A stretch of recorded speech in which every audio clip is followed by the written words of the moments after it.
First Nations are integrated with the natural world.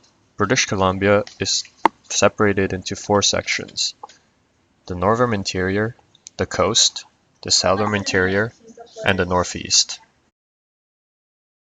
The coast has a wet, mild climate, ideal conditions for cedar-temperate rainforest. The Northern Interior is made up of mountains, plateaus, intersected with many lakes. Being part of the Great Boreal Forest of Canada, spruce and fir are dominant in the area. The Southern Interior has the hottest and driest climate of BC, made up of grasslands and deserts. The Northeast is generally flat and stretches along Peace River. It is composed of three different regions: the foothill of the Rockies, Muskeg of the north, and prairies of the east. Mountains create barriers for people. They also act as landmarks and natural boundaries. Waterway provides living space, transportation routes, and habitats for fish. Plants were important raw materials for many aspects of First Nations' daily ceremonial and spiritual life. Plants provided food, material for medicine, tool dyes, etc.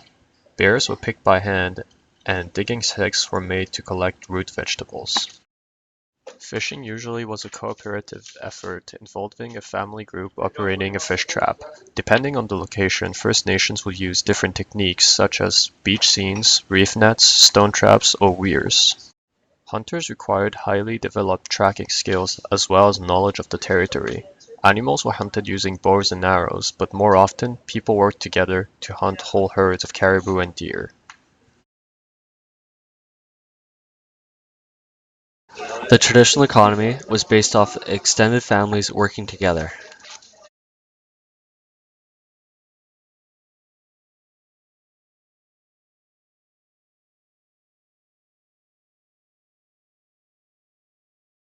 Some resources are only found in certain areas. For example, people of the coast have a lot of access to oolachin grease, where people in the interior don't, so they have to trade with resources rare to that one area, as in obsidian, soapberries, Indian hemp, or moose skin, or beaver pelt. Captain Cook brought the first wave of Europeans into the future of BC. He began the fur trade era in the 1770s. The settlers exposed the First Nations to Europeans and incorporated the newcomers and their resources such as flour and blankets into their daily lives.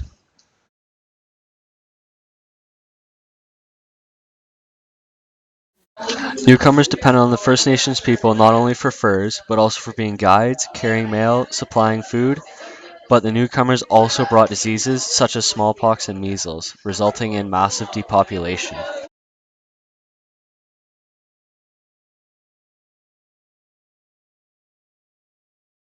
In 1784, when accounts of Cook's voyages were published, people took note of the wealth of timber available in addition to furs, and colonial power was left to the fur traders.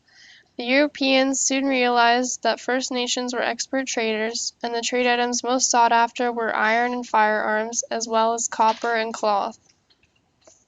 Alcohol became a commonly traded item as competition became fierce between the Europeans.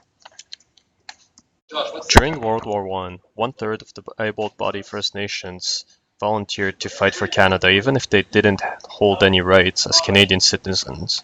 Even women contributed to the war effort, helping Red Cross Society and other charitable groups. After the Victoria Conference of 1911, the government realized that the Indian problem wasn't going away. They held another Royal Commission on Indian Affairs, commonly called the McKenna-McBride Commission. Its task was to visit each First Nation community in BC, consult with the people, the amount of land they require. Duncan Campbell Scott saw the McKenna-McBride Commission the perfect way to achieve his goals, to assimilate completely First Nations by extinguishing their title for whatever compensation the government decide. First Nations protested, but the politicians said no actions can be taken unless all First Nations protested as a group. As a response to this, First Nations formed the Allied Indian Tribes of British Columbia. The government set up many restrictions for First Nations that could lose their status for something as simple as completing a university degree. The First Nations protested against why Indians couldn't keep their status while getting full citizenship and vote. The law never got repealed but never was put into practice. Canada made it illegal to participate in a potlatch. They arrested many people and would release them only if they turned their ceremonial masks back. They were then sold to museums.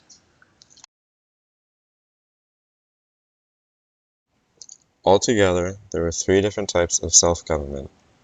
There was a nation government, which was based on an identified group of people, usually a band or a group of bands that identify as a First Nation with a traditional land base. Next was public government. This includes all the people who live in a certain region, not just the First Nations people. It has authority over everyone who lives within its boundaries. Last was the community of interest model. It's a more limited type of government that might be used in places where people come from different First Nations but share common needs and interests. Members join together and take on specific responsibilities, and they depend on a provincial and local government for help.